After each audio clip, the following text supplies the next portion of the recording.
कैसन बानी जा आप सब। और देखी दिल्ली वाला वीडियो आप सबके हम देखले रहनी और या दिल्ली रहेला लोग प्रभास प्रमोद प्रेमी यादव भैया के दोनों बेटा प्रभास अभिराज संतोष प्रेमी भैया के बेटा प्रिंस और मोहित। और देखिए जा वो बबुअन को साइकिल किनाइल तो ओकरा बाद जिद रहे विनीत के अशोक प्रेमी भैया प्रमोद प्रेमी यादव भैया के बड़ भैया भैया 3 भाई बानी जो में सबसे छोट प्रमोद प्रेमी यादव भैया हनी मैंने बड़ हनी संतोष प्रेमी भैया ओकरा बाद अशोक प्रेमी भैया ओकरा बाद प्रमोद प्रेमी भैया। तो ये अशोक प्रेमी भैया के दोनों बेटा हलो विनीत बाबू और आपका नाम बताइए खुद बताओ आकाश बाबू। तो देखिए इन लोग का भी जिद था कि वजह दिल्ली साइकिल किना गई हमनी के ना किना साइकिल तो लोग साइकिल रहे पहले लेकिन ओकरा बाद तोड़ दिले रहे लो भाई साइकिल एहू लोग खातिर इहो लोग के साइकिल रहे लेकिन टूट गए रहे। तो आज हमनी के लोग खातिर भी साइकिल प्रमोद प्रेमी यादव भैया लेके अइला। अब बताओ अपन इंट्रोडक्शन दो कोना क्लास में पढ़ेला तुम किस क्लास में पढ़ते हो तुम 1 हाँ 1 क्लास में पढ़ता है विनीत। जीत रहे लोग के कि वो जब प्रभास के अभिराज के साइकिल किना गई तो ये लोग कहल लो अपना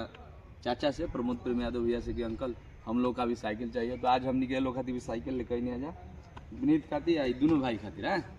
अशोक प्रेमी यादव भैया के दोनों बेटा हमारे भतीजा ये लोग खातिर साइकिल आई अभी साइकिल को एंजॉय करी लो अपन घूमी लो देखाओ साइकिल चला के चलावे वाला साइकिल कई को साइकिल हो तोड़ ले वाला चलाओ जरूर ले साइकिल चला के दिखाओ।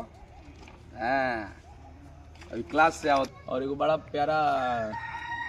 साइकिल के ब्लॉग में बबुअन के साइकिल आइल वही ब्लॉग में हम बता दिए आप सबको बड़ा ही प्यारा भैया के सॉन्ग आइल बा सैड सॉन्ग हीरोवा रोता जौन गाना एम्स म्यूजिक से आइल बा गाना के बड़ा प्यार भी मिल रहा बा गाना रील्स पर भी आ गल बा। तो जे भी श्रोता प्रमोद प्रेमी यादव भैया के प्यार करे वाला जो भी हमारे भाई दोस्त आप सब देख रहा बनी हमार यूट्यूब चैनल आप सबसे हमारी रिक्वेस्ट बा कि भैया आप सब रील्स खूब बनाई जाके हीरोवा रोता और जादू जी के बारात वो गाना आ गल बा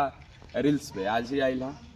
तो आप सब जादू जी के बारात जो उनकी बड़ा प्रेम मिल रहा बा वो गाना के स्नेह मिल रहा बा वो गाना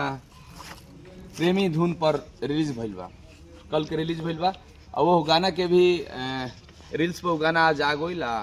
रील्स बने भी लागल आ लगन स्पेशलिस्ट गाना बा जादू जी के बारात। तो जब भी हमारे भाई दोस्त मित्र प्रमोद प्रेमी यादव भैया से प्यार करला श्रोता हमके देख और सुन रहा बा हमरा यूट्यूब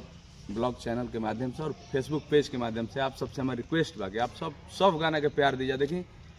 लगभग 40 गो गाना भैया के हमारे प्रमोद प्रेमी यादव भैया के ट्रेंड कर रहा बा रील्स पे मतलब जौन गाना के नाम ले वो ट्रेंडे करता समझ की परी लागेला ई तरी आग लगेले बा मार्केट में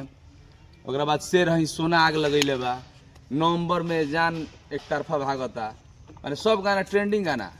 और नंबरिंग में ट्रेंडिंग करता गाना ये सब। एगो वेब से गाना आइल बा आधी राती में राजा मुआवे लगल वो गर्दा कबर ले बा सब गाने में ट्रेंड बा आप कितना गाना के नाम ली। तो आप सबके दिल से धन्यवाद बहुत बहुत धन्यवाद कि आप सब लगातार सब गाना के प्यार दुलार दिल बनी। तब तक धन्यवाद थैंक यू लव यू हर हर महादेव। और